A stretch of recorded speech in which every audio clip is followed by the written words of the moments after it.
Salut, c'est Rémi, votre nouveau coach de vie. Bienvenue à vous dans ce nouvel épisode où justement je souhaite répondre à cette question. Pourquoi le minimalisme peut vous aider à réussir dans la vie?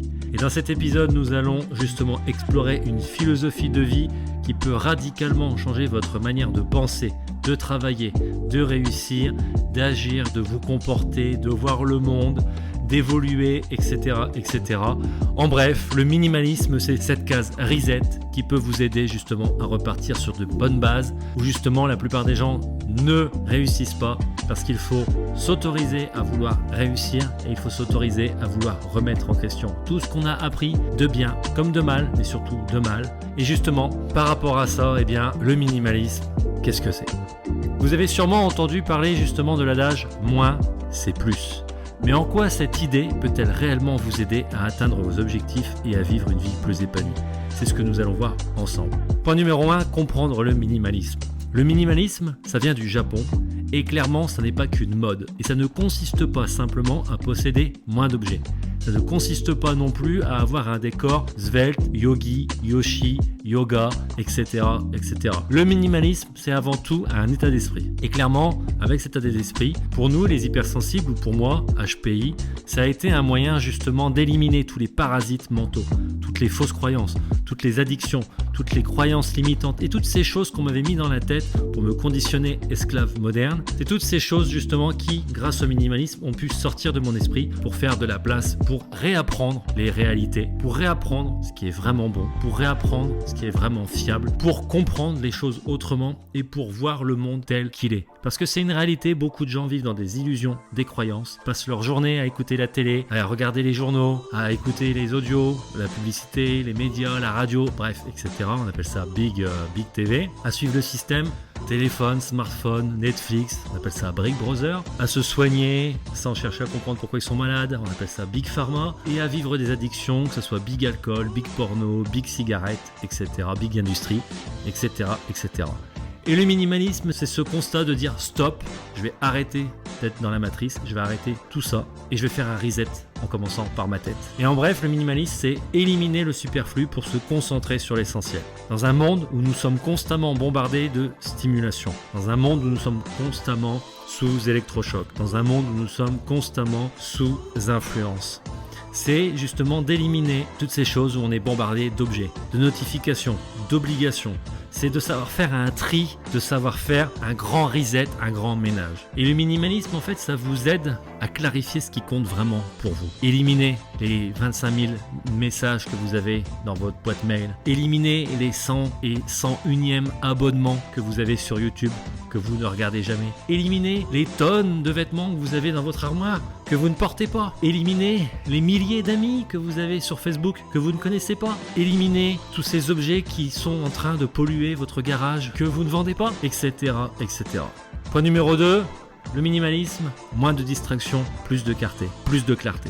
En bref, avez-vous déjà remarqué à quel point il est difficile de se concentrer lorsque notre environnement est encombré, que ce soit matériellement ou mentalement? Trop d'éléments parasitent notre attention. Et en simplifiant notre espace de travail ou de vie, en réduisant les engagements inutiles et en se concentrant sur l'essentiel, eh bien, nous libérons du temps, de l'énergie et de la concentration pour ce qui est vraiment important. Au-delà de ça, pourquoi le minimalisme peut vous aider? Moins d'obligations, plus de liberté et moins de stress. Le minimalisme permet de reprendre le contrôle sur son temps. En refusant les engagements que la société nous impose, qui ne sont pas alignés avec nos valeurs et qui ne servent pas à grand chose à part faire tourner le système, en allégeant notre charge mentale et en privilégiant la qualité à la quantité, eh bien, nous gagnons en bien-être, en sérénité, en optimisation mentale, en liberté, en lucidité, en clairvoyance. Et cette liberté nous permet d'être plus productifs et de mieux nous investir dans nos projets. Malheureusement, c'est une réalité. Quand vous avez un individu comme moi, minimaliste, qui va très peu parler, qui va être dans l'écoute, en face de lui, une personne qui va être complètement rongée par les addictions, les parasites, embrouillée mentalement, eh bien, elle va se sentir obligée de me parler pour combler les manques, pour combler les trous, pour combler les vides. Ça vous est déjà arrivé justement d'avoir quelqu'un autour de vous, vous parlez pas et cette personne elle essaie absolument de combler les trous, de tout le temps parler. Le leadership, est-ce que c'est quelqu'un qui parle tout le temps ou c'est quelqu'un qui écoute tout le temps? Est-ce que vous avez peur du vide? C'est ça la question. Point numéro 4, moins de possession, plus de richesse intérieure.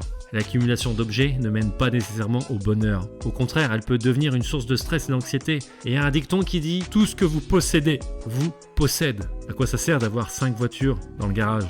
À quoi ça sert d'avoir 3 télés dans la maison ? À quoi ça sert d'avoir autant de doubles de clés sur votre trousseau, sur votre porte-clés ? À quoi ça sert d'avoir autant de vêtements en rab alors que vous ne portez que même pas un tiers des vêtements ?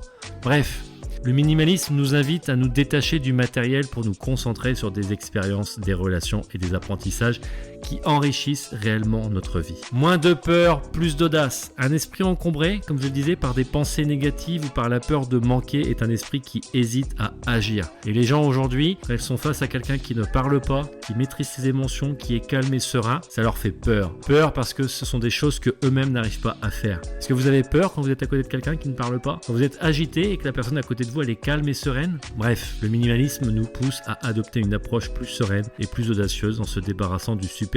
On ose davantage, on se donne les moyens, on prend le temps de réfléchir et on devient super conscient. Au lieu d'acheter bêtement des choses en magasin parce que c'est joli et ça brille, on peut se poser la question: est-ce que j'en ai vraiment besoin ? Au lieu d'acheter des tas de vêtements alors qu'on en a plein à se mettre déjà, est-ce qu'on peut pas se poser la question: qu'est-ce que je n'ai pas mis depuis quelques semaines ? Est-ce qu'au lieu d'avoir 50 millions d'applications sur son téléphone, dernière génération, est-ce que ça ne vaut pas mieux d'éliminer toutes ces applications qui ne tournent pas, qu'on n'utilise pas ? En conclusion, le minimalisme est bien plus qu'une tendance, c'est une véritable clé pour réussir à s'épanouir. En simplifiant votre vie, vous laissez place à ce qui compte vraiment et vous avancez plus sereinement vers vos objectifs. Alors, êtes-vous prêt à faire le tri et à adopter le less is more ? Êtes-vous prêt à réussir votre vie en éliminant tout ce qui parasite votre progression ? Est-ce que vous êtes prêt à mettre de la place dans votre tête là où c'est aujourd'hui surbooké ? Telle est la question.